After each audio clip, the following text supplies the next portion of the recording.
Hi everyone! So today we are going to be turning these ingredients into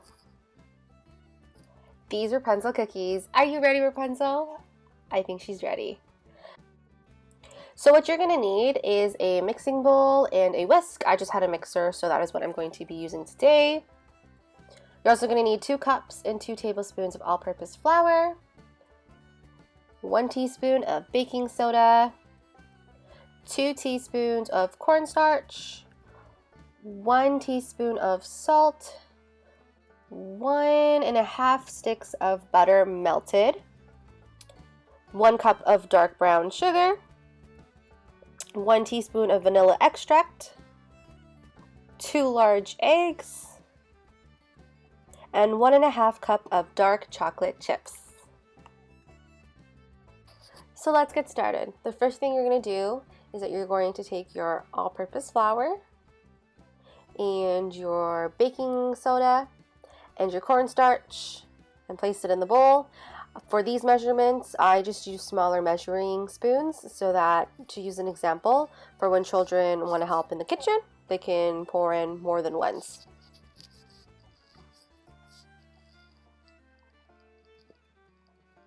Then you're going to mix in your salt as well. So you are going to mix that in your mixing bowl until everything is mixed together, about a minute or so, and then you're going to set it aside. And then in another mixing bowl, you're going to put in your butter, your dark brown sugar, your 2 large eggs, and your vanilla extract.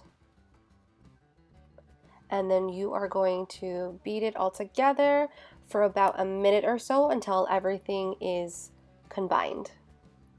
Once everything is mixed, you are going to grab that same bowl that you've mixed together in the beginning and slowly add in those dry ingredients and mix it until there are no more flour clumps.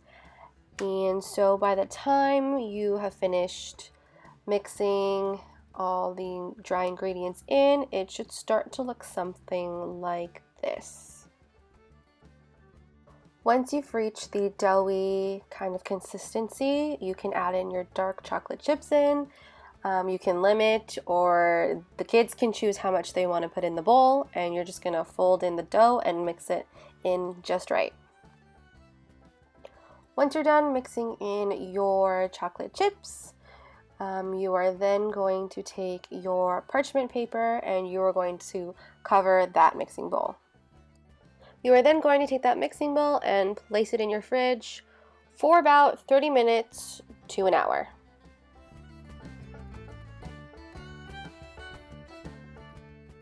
Once you remove the dough from the fridge, you're going to preheat your oven to 350 degrees Fahrenheit. And don't forget to line your baking sheets with parchment paper.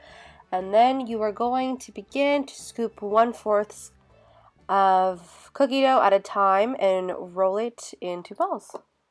You're going to want to place them between 1 to 2 inches apart, and by the time you're finished, it should look something like this.